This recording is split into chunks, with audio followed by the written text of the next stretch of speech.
행복하니라. 아멘. 할렐루야. 여러분 오늘 예배에 오셔서 너무나도 환영하고도 축복합니다. 여러분 오늘 들어오실 때 보니까 이제 안내팀 친구들이 막 이런 나뭇가지 막 흔들어요. 그죠?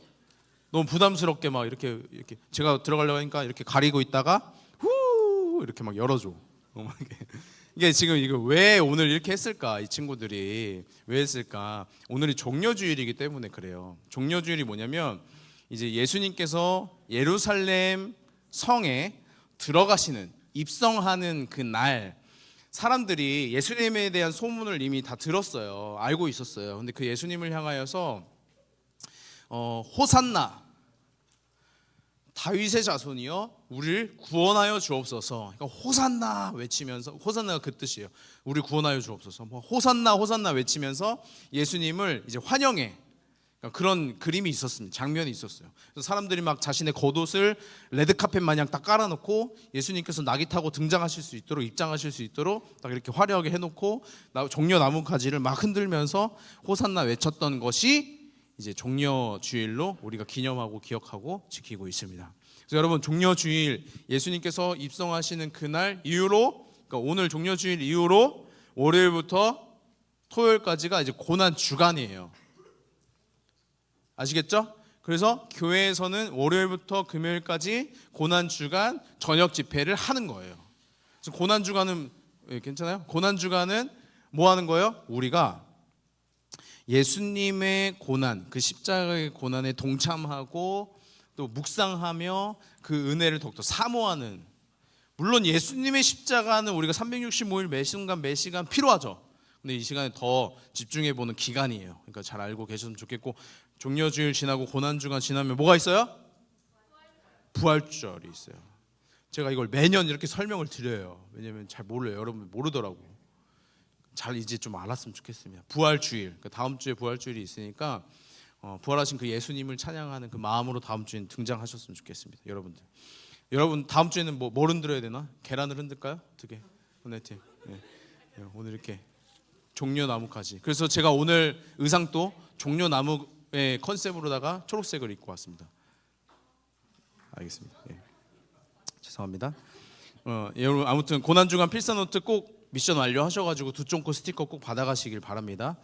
저녁에 저녁 집회 있잖아요. 고난주간 동안에 온라인으로라도 좀 들어오세요. 그래가지고 말씀도 좀 듣고 은혜를 좀 누렸으면 좋겠습니다. 다음 주일이 이제 부활주일이니까 그 우리를 위해서 죽으시고 우리를 위해서 부활하신 그 예수님을 갈망하며 내일 다음 주에 예배 올 때는 기쁜 마음으로 좀 옷도 좀 밝게 입고 오고 좀 이렇게 좀 웃으면서 들어오고 좀 부탁을 좀 드리겠습니다. 다음 주엔 또 스페셜 이벤트가 있으니까 기쁜 마음으로 오세요.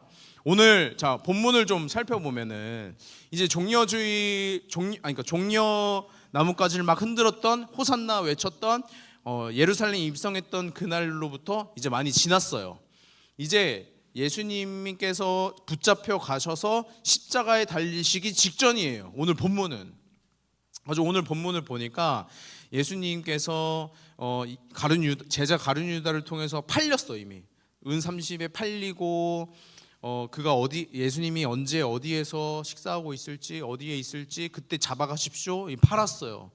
그래서 예수님께서 이제 잡혀가시는 그 동안에 제자들은 처음에는 막 왜 이러십니까? 왜 이러십니까? 안 됩니다. 막 이렇게 칼도 들었다가 예수님께서 안 돼, 가겠다, 그냥 가겠다고 예수님 가셨어요. 가는 동안에 이제 막 분위기가 삼엄한 거예요. 뭐 원래는 이제 예수님 그 전에도 막 돌로 치려는 사람들도 있었고, 막 어떻게 이 사람을 어떻게 신성 모독이다 막 욕하는 사람들도 있었지만 분위기가 너무 삼엄한 거죠. 그래서 제자들이 여러분 흩어집니다. 숨어요. 막 제자들이 예수님을 따라가서 막 투쟁하고 막 어떻게 예수님을 잡아갈 수 있습니까? 이러지 못하고 뒤로 숨어버립니다. 근데 그 뒤를 졸졸 쫓아가 본 제자가 있는데 베드로가 그 졸졸 쫓아가 봤어요. 베드로가 이제 그 예수님께서 이제 당하려는 어떤 그런 안쪽에 있었다면 그 바깥들에서 이제 베드로가 서성이고 있었던 거예요. 근데 이제 거기에 사는 수많은 사람들이 나와서 구경했겠죠. 이게 무슨 일인가 수근수근.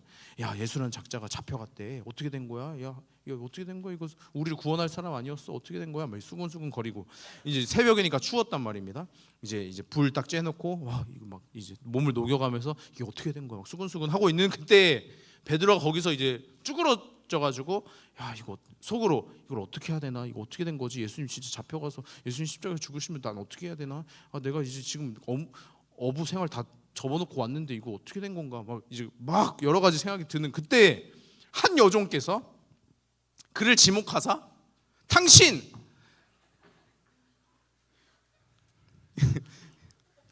죄송해요. 당신 예수와 같이 다니던 자 아닙니까? 라고 이제 다그치는 거예요.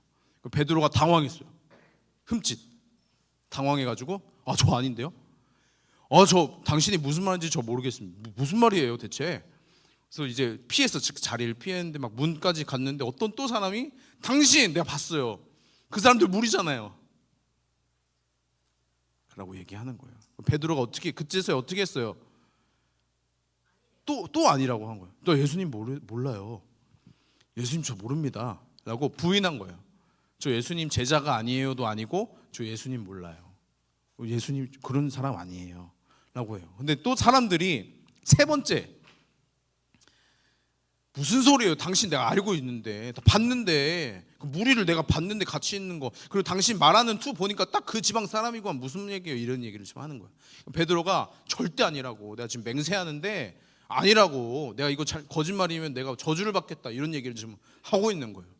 그때에 마침 닭이 울기 시작하는데 베드로가 그 닭 울음에 깨달음이 있었습니다. 왜 그랬을까? 사실 그 전에 예수님과 했던 대화가 있어요.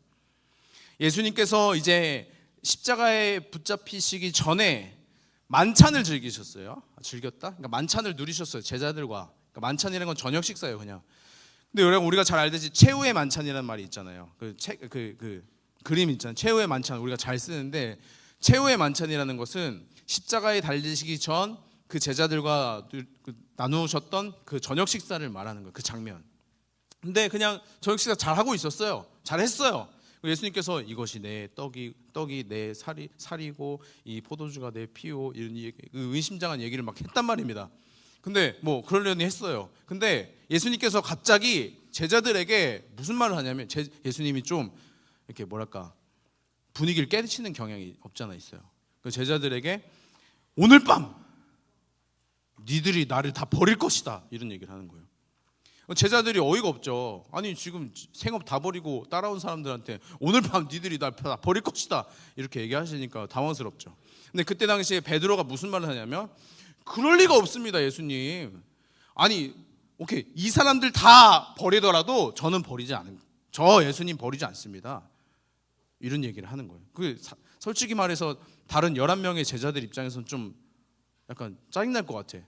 아니 지가 뭔데 나서가지고 우리가 다 버리더라도 자기 안 버리겠다고. 우리도 다 같은 마음인데. 그래가지고 예수님께서 그 말을 들으시고 베드로에게 또 한마디 예언을 던지십니다. 그 말이 뭐냐면 옳다쿠니 얘기 잘했구나. 너가 오늘 밤 나를 3번 부인할 것이다. 언제? 닭이 울기 전에 3번 부인할 것이다 라고 예언을 하십니다. 그 베드로랑 이제 제자들이 그럴 리가 없습니다. 예수님 뭐 안 버립니다. 이런 대화를 주고 받았어요. 근데 이제 군병들이 들이닥쳐가지고 예수님 잡아가니까 예수님 진짜 버렸어요 다. 그 베드로도 예수님을 졸졸 따라가 봤지만 그 여종들이 말하는 사람들이 손가락질하며 너 예수님 믿던 사람 아니냐? 예수님 따라가던 자 아니냐라고 했을 때 당황하여서 아닙니다. 그런 사람 아닙니다라고 예수님을 부인한 그러니까 배신자가 되어버렸습니다. 그때에 예수님의 말씀처럼 닭이 울기 시작한 거예요. 그 닭 울음소리에 베드로는 정신을 차렸죠. 아차! 예수님께서 이 말씀하신 거구나. 예수님께서 오늘 밤 너희가 나를 다 떠날 것이다. 너가 나를 3번 부인할 것이다 말씀하셨던 그 예언이 진짜 실상 내가 사실이 되어진 거예요. 내가 호언장담하여서 그럴 리가 없습니다 라고 했지만 진짜 상황이 주어지니 배신자가 되어져 버린 것이죠. 우리 여러분 본문에서 우리가 살펴볼 수 있는 거예요. 베드로가 예수님을 3번 부인하자 닭이 울었고 닭 울음소리를 들어서 베드로가 예수님의 말씀이 생각나서 통곡하여 울기 시작하는 거예요. 실패감, 죄책감, 수치스러움, 죄송한 그 마음에 막 소용돌이 치기 시작한 거죠. 여러분, 사실 우리도 때론 막 베드로처럼 막 호언장담해서 내가 이거 해보겠다, 저 이럴 겁니다, 할 겁니다 라고 하고는 못하는 일이 있잖아요. 그러니까 이제 신앙적인 것도 그렇지만 우리 일상에서도 그렇단 말입니다. 공부도 그렇잖아요. 여러분, 내가 이번 중간고사 수행평가 1등 할 것이다.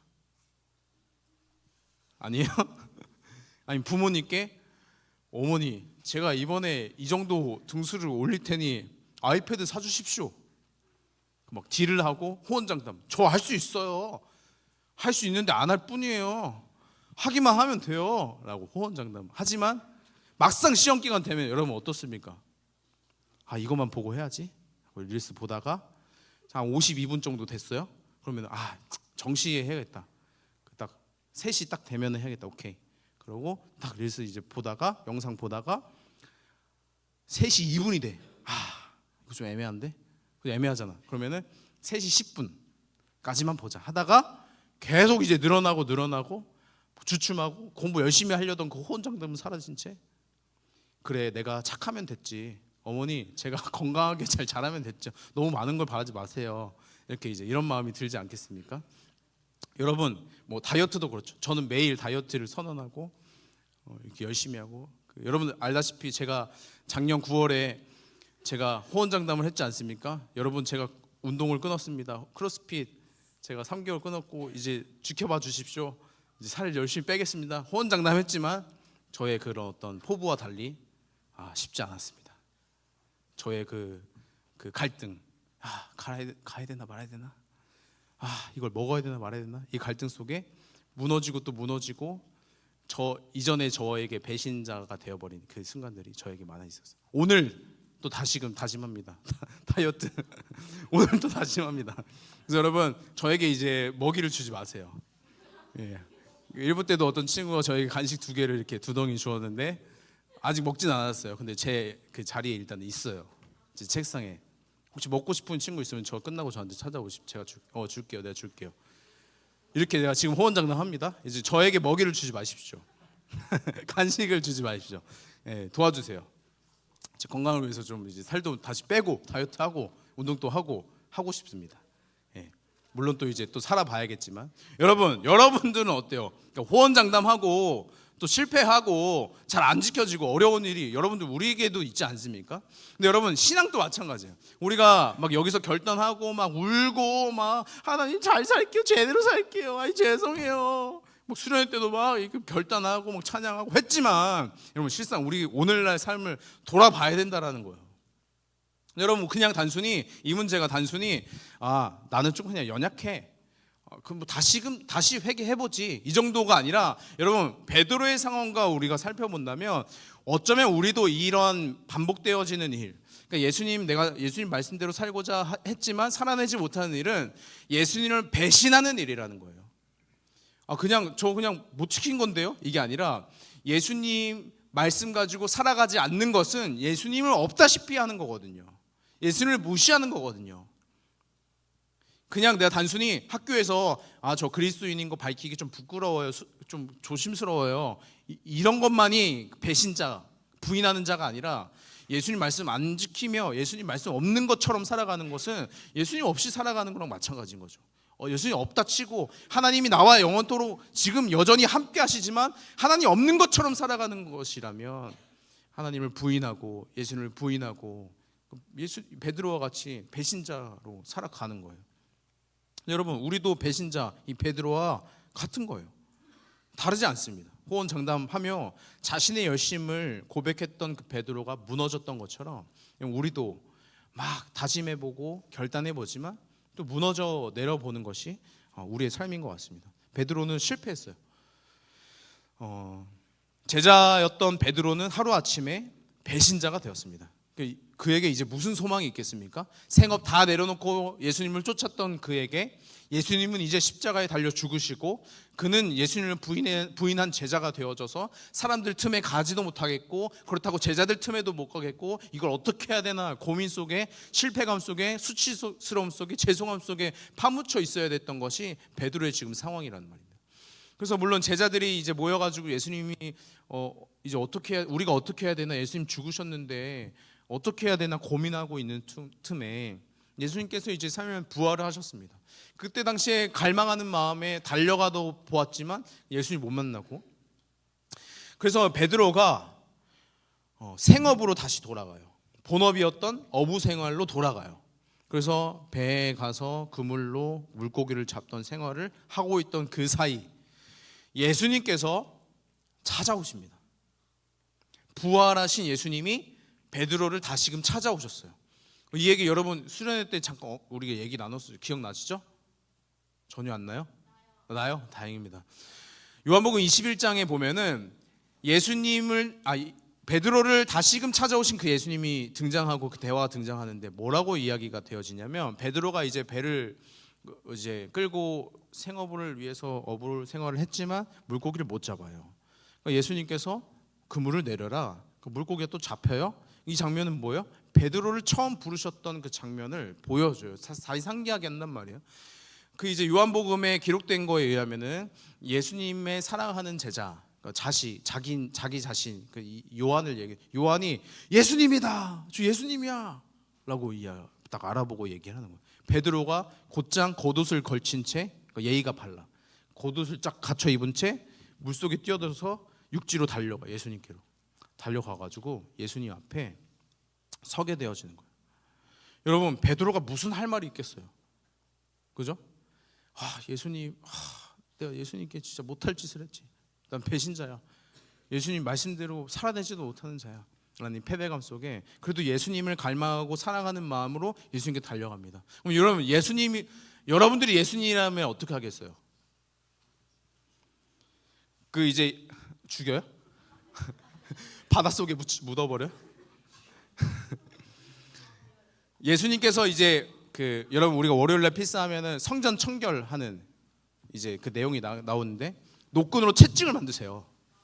예수님 또 화나면 무섭습니다, 여러분. 채찍을 만드셔가지고 착착 하면서 어디 성전에 이렇게 더럽히느냐 하면서 이제 장사치를 다 들어엎고 이제 이렇게 깨끗하게 하신단 말이에요. 여기는 기도하는 하나님 아버지 집이다. 여러분, 그러면 예수님 이제 베드로 만나러 갈 때 채찍 내가 다시 만들 줄이야 이러면서 채찍 만들어 가지고 베드로 어딨어 그 착착 이렇게, 그 아니죠. 예수님 복수하러 온 거 아니잖아요. 예수님께서 베드로를 찾아오셔서 책망하거나 정죄하거나 너 왜 그랬니? 너 어떻게 그럴 수가 있니? 내가 얘기했잖아. 이런 얘기를 안 하셔요. 물고기 잡은 것 좀 가져와 봐라 하시면서 불을 피워 물고기를 같이 나누어 먹어요. 여러분, 그 불을 피워서 그 불을 볼 때 베드로에게는 이제 PTSD, 이 오버랩된 장면이 있는데, 그때가 언제냐면 예수님이 잡혀가셔서 바깥들에서 불을 쬐고 있었던 그 순간, 그 불을 보면 생각나지 않겠습니까? 그러면서 베드로는 진짜 할 말이 없어지는 거예요. 그때 예수님께서 베드로에게 물어보세요. 네가 나를 사랑하느냐? 와, 너무 세. 예수님께서 너무 세요. 그냥 자초지종, 사실 너가 그런 거 다 알았고, 너가 그럴 거 다 알았고, 너가 그런 거 그랬더라도, 배신했더라도 내가 지금 다시 찾아왔으니까 잘 좀 지내보자, 좀 회복해보자. 그러니까 이런 자초지종 이런 게 아니라 너 나 사랑하니? 물어봐요. 여러분, 베드로는 예수님을 사랑했어요. 근데 연약함으로 인하여 무너져버린 그의 상황 가운데 그는 할 말이 없었습니다. 그러니 예수님께, 예수님, 제가 예수님을 사랑하는 줄을 주님이 아시죠? 아십니다. 그 대화를 3번 반복해요. 예수님께서 네가 나를 사랑하느냐? 3번 반복은 성경에서 되게 강조하는 거예요. 그러면서 예수님께서 그에게 네가 나를 사랑하느냐 물어보시고 대답을 들으신 후에 예수님께서 네가 나의 양을 쳐라, 내 양을 먹이라 라고 말씀하여 주시며 그에게 다시금 사명을 허락하여 주십니다. 사명, 하나님께서 그에게 임무, 미션을 주는 거예요. 그가 이제 살아갈 임무, 사명이 생긴 거예요. 다시금. 야, 나는 망했다. 내가 무슨 예수님의 제자냐. 내가 무슨 예수님께 내가 예수님 앞에 설 면목이 없다라고 좌절하던 그의 인생 가운데, 야, 그냥 그래, 잊은 거 근데 용서할게. 잊고 살자. 근데 너 용서는 하지만 앞으로 너 제자라고는 하지만 어디 가서 예수님께 배웠다고 하지 말아라 라고가 아니라, 너 다시금 와서 나의 양을 먹이라. 내 양을 쳐주라. 내 영혼을, 내 자녀들을 너에게 맡기겠다 라고 말씀하여 주시는 것이죠. 여러분, 베드로는 여기서 다시금 회복됨을 경험합니다. 그래서 여러분, 우리가 지금 예수님께서 그 가전고, 가르치시고 전파하시고 고치신다는 얘기를 계속해서 우리가 해왔지 않습니까? 고치신 거에 대해서 예수님께서 병든 자, 눈먼 자, 아픈 자들을 고쳐주셨습니다. 실제로 낫게 하셨어요. 여러분, 그것이 그냥 우리의 육체적인 것을 낫게 하시는구나를 넘어서 우리의 영혼, 영적으로 눈먼 자, 영적으로 저는 자, 영적으로 앉은뱅이들이 하나님을 만나자 변화되는 것을 우리가 목도해야 되는 거예요. 여러분, 우리는 영적으로 어떤 상태인지 우리가 지금 다 알 수 없지만 하나님은 아십니다. 영적으로 나병 자인지, 영적으로 무뎌져 있는지, 영적으로 눈먼 자여서 하나님의 일하심을 전혀 알지 못하는 자인지 하나님께서 아시죠. 그리고 우리를 고쳐주길 원하십니다. 여러분, 베드로는 지금 마음이 다 무너져 있어요. 소망이 없어요. 희망이 없어요. 그에게 찾아가셔서 고쳐주시는 거예요. 그의 영혼을, 그의 마음을 고쳐주시는 것이죠. 그래서 그가 다시 예수님의 제자요, 하나님의 사람이요, 사명자로서 살아갈 수 있도록 힘을 주시는 거예요. 회복해 하여 주시는 거예요. 여러분, 우리에게 하나님께서, 예수님께서 찾아오십니다. 그래서 우리도 예수님을 부인할 수 있고 또 부인하며 배신자와 같은 우리들의 삶이지만, 하나님께서 우리에게 찾아오셔서 배신자에서 다시금 신자로, 예수를 믿는 자로, 예수를 따르는 자로, 그리스도인으로 고쳐가시는 것입니다. 여러분, 이것이 십자가에서, 또 십자가를 통해서만이 가능해요. 그냥 단순히 나의 마음의 동함이 아니에요. 나의 감정적인 소요가 아니라 하나님께서 나의 죄를 사하여 주시고 나의 이 배신자와 같은 자를 용서해 주심을, 십자가에서 그 죄를 위하여서 죽으심을 믿기 때문에 내가 이제는 내 멋대로 살지 못하겠고 예수님 말씀 가지고 살겠다라는 것이 믿음인 거죠. 이제 말씀을 마무리하겠습니다. 사랑하는 성림 청소년부 여러분, 배신자 베드로를 다시 찾아오셔서 다시금 제자로 부르시는, 또 다시금 사명을 허락하여 주시는 그 예수님이 오늘 배신자와 같은 죄인인 우리들에게 찾아오시는 거예요. 그리고 우리를 신자로, 예수를 믿는 자로, 하나님을 아는 자로 부르고 계신 것이죠. 더 나아가 믿는 사람으로서 사명자로, 예수님을 전하는 자로, 복음의 증인으로 우리를 부르고 계신 것입니다. 여러분, 신앙은 호언장답이 아니에요. 해보겠습니다, 결단이 아니에요. 여러분, 신앙은 결단의 마음과 의지에 있지 않습니다. 신앙은 노력이나 그 결과가 아니에요. 신앙은 내가 배신자라는, 이 죄인이라는 사실을 알고 또 고백함으로부터 시작되어집니다. 그러니까 대단한 사람이 믿음 생활하는 게 아니라 베드로와 같이 철저히 무너져 본 사람이 이제 그 은혜를 맛보기 시작하는 거예요. 그래서 우리가 하나님을 내가 알고 있다, 잘 알고 있다, 내가 잘 따라간다 라고 생각할 때 우리의 소망 없음을 계속해서 생각해야 됩니다. 근데 거기에 막 함몰되어지면 이제 가룟유다 되는 거예요. 베드로는 예수님의 손을 붙잡았습니다. 신앙은 구원받은 내가 이제 예수님처럼 살겠노라, 예수님 말씀 가지고 살겠노라 하는 삶의 태도입니다. 그래서 예배 드리는 거예요. 그래서 찬양하는 거예요. 구원받은 내가 구원의 감격으로 찬양하고 그 말씀 가지고 살아가겠노라 고백해 보는 거예요. 그것이 우리의 결단이 아니죠. 우리 마음을 내어 드리는 우리의 마음이자 삶인 것이죠. 여러분, 하나님은 오늘 우리에게 찾아오셔서 배신자를 신자로 고치시기를 원하고 계십니다. 십자가에서 완전히 고침을 받아 이제 신자로, 예수님의 사람으로 살아가는 저와 여러분 되시기를 축복합니다. 같이